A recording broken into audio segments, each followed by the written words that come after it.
After just the first month, despite all the problems in the rollout, about 500,000 people across the country are poised to gain health care coverage. My main message today is we're not going back.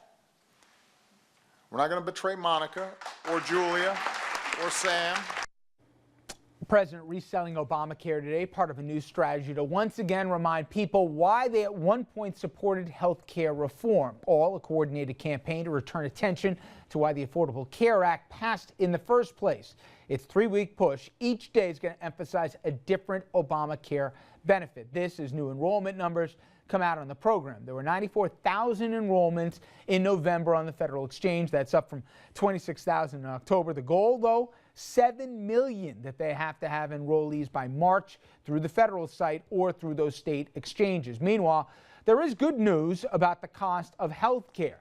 Federal government spending billions less on the law than originally thought, in part because health care itself is becoming more affordable. Since 2010, when the reform law passed, per capita health care spending is up 1.3% a year. But compare that to the years before that, and it's up 1.8% between 2007 and 2010. And in the early 2000s, health care's costs were going up 5% every single year. Okay.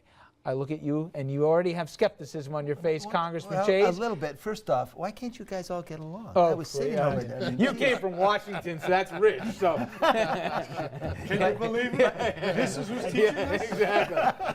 But you know, the thing is, it's not a new strategy, it's an old strategy, but healthcare is here. And I think my fellow Republicans are going to have to decide just to make it work. It's got huge flaws, and the flaws have got to be corrected. But the president's in office for 3 more years, and he's not going to let it be repealed. And by then, so many people will be part of the process, you're not going to repeal it. So now make it work. So Republicans have a couple key dates coming up. Forgetting about the spring deadline that the administration has to hit with their numbers. They've got, we kicked the can down as related to debt limit, government shutdown. You still have the different caucuses in the GOP. This is still unpopular health care. Do they try and negotiate for certain elements to be changed? Or do the voices that say repeal and remove still speak up loud in the next 60 days and overplay their hand again? First off, if I was being political, I wouldn't let him postpone all the negative stuff until after the election. I'd say, okay, you want your health care bill? Let's put it all out there. And you're going to have people realize they're going to pay lots of taxes they didn't think. So you're going to have an election in November, and a lot of folks aren't going to realize all the things they're going to have to do as soon as November's over.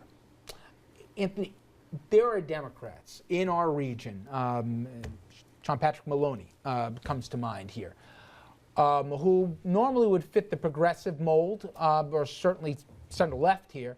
They're already running away from health care.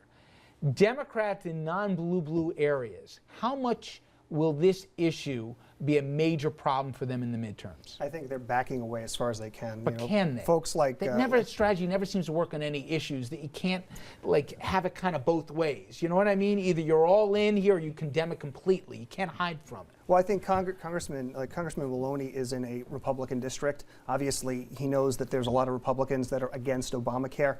The real issue, especially since he was a former Clinton advisor, the real issue I see is going to be with the 40% that they have to hit with young people, okay? They have less than 25% of the young people signed up right now.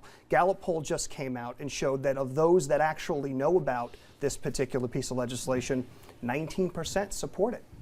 They have huge negatives, and if they are relying on all of these young people, who most of which, candidly, are Generation Xers and millennials who don't have jobs right now, that are probably working at Starbucks making $10 an hour if they're lucky. These are the people that are supposed to be footing the bill for $400 or $500 a month for health care that they can't afford. What are they going to do? They're going to opt to take the $100 penalty. At least that's what it's going to be for Andrew, next year. I think he hit it on the head here. The one constituency you have to have make this work is young, healthy people, right?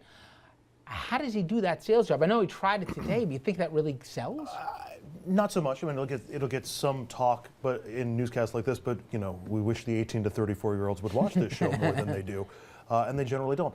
What I'm curious where the ad pitch is, where the ad campaign is. You normally on these government programs will see an ad push by the governmental agency that's trying to start things. When Medicare Part D first launched, you had ads that went out to seniors that were trying to inform them of it.